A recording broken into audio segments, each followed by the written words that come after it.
So, too much of the Obama who grew up in Hawaii and Indonesia is lost to the Obama who joins the Southside Black Church with a black value system focused on black freedom, the black community, and the black family. In this church, the adjective black is a more consistent theme than any of the nouns it modifies. It is invoked as an activism, a God-given specialness that is thought meaningful in itself. It is a claim not just of racial difference, but of racial difference to the point of an essential superiority. Blackness is always an assertion of racial superiority. Add it to the human universals like community and family and freedom, and you get the illusion of a black golden age, a time when a deep and true blackness defined all these things. But golden age illusions tend to console more than inspire. Few black people are better situated to know this than Barack Obama. That he would join a church this steeped in blackness, with so many other churches available, only underscores his determination to be transparently black. How else to reconcile this church membership, and for over a decade, with the fact of his own family, his white mother, grandmother, and grandfather? It was not a black value system that prepared Obama so well for the world, nor was it black community or black family. It was not black anything. One could easier argue that his good luck was to be born into a white family, community, and value system.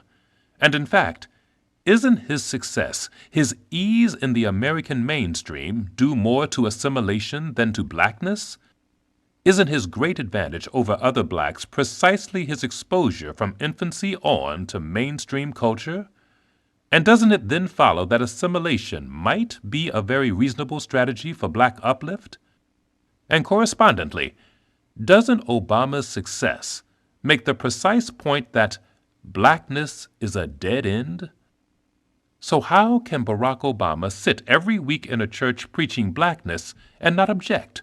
Not stand and proclaim that he was raised quite well, thank you, by 3 white Midwesterners? More important, how can he not let his actual experience inform his ideas and his politics?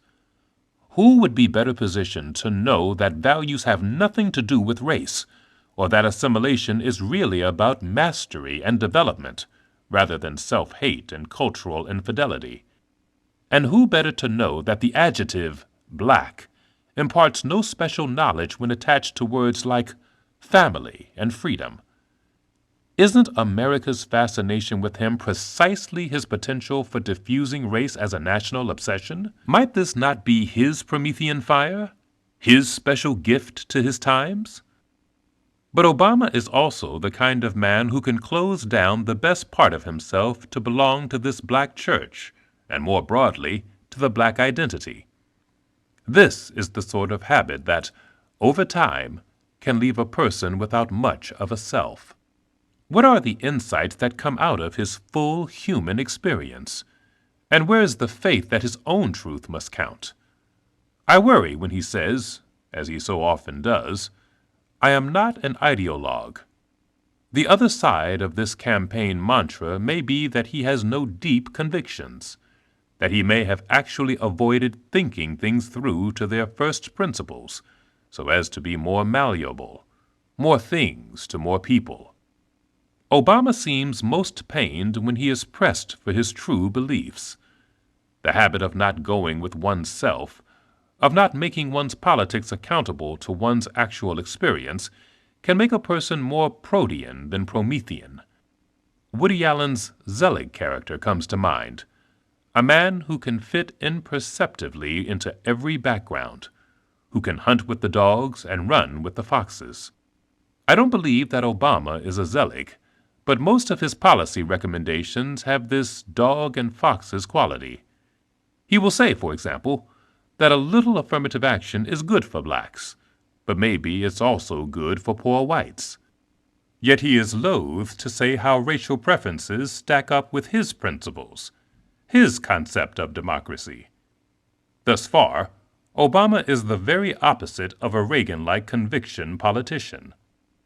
Strong convictions seem to be anathema to Barack Obama because he is a bound man. He has fit himself into the world by often taking his own experience out of account. If he takes his actual experience into account, he will lose the black identity, the cultural specificity, the sense of groundedness and belonging that he has worked so hard to secure. So he simply cannot acknowledge the full truth of his own experience. He is bound against himself. But he is also bound by forces outside himself, forces of history and culture and politics that bind and squeeze him even more tightly than his internal pressures.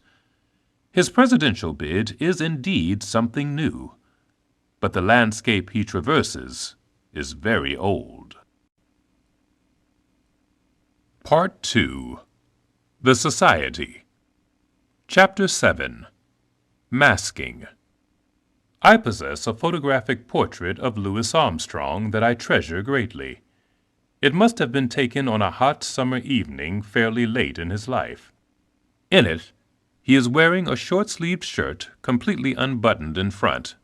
Interestingly, a Star of David hangs from his neck on a thin chain that glints in the sunlight. His right arm rests on its elbow so that his powerful right hand is conspicuously next to his face, almost like a second face. Pinched between thumb and forefinger of his hand, in the characteristic dope smoker's grip, is a half-smoked joint that sends a faint trellis of smoke up into the summer air.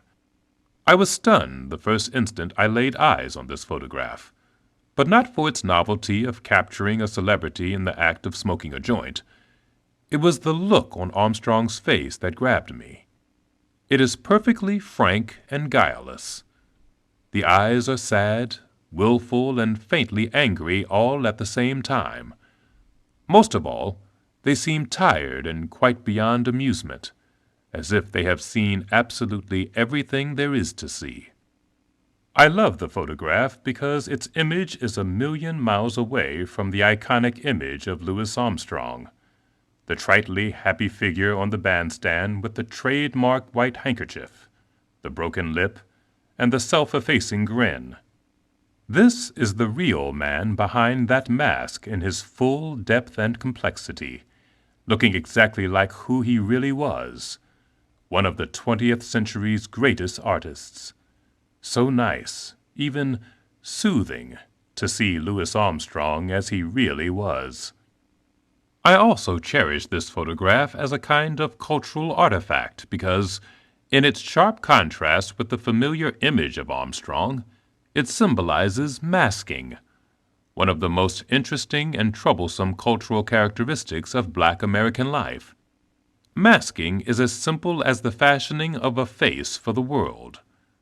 A face to meet the faces that we meet, as T.S. Eliot once put it. As the word itself makes clear, the mask is not an authentic representation of one's true self. Rather, it is a presentation of one's self that angles for advantage. Imagine Louis Armstrong, born poor, black, and fatherless, growing up in New Orleans at the beginning of the 20th century, the era in which Jim Crow was entrenching itself across the entire South. White supremacy was being openly written into the law. A system of racial apartheid was being erected and then enforced by the terrorism of lynchings, house burnings, beatings, etc.,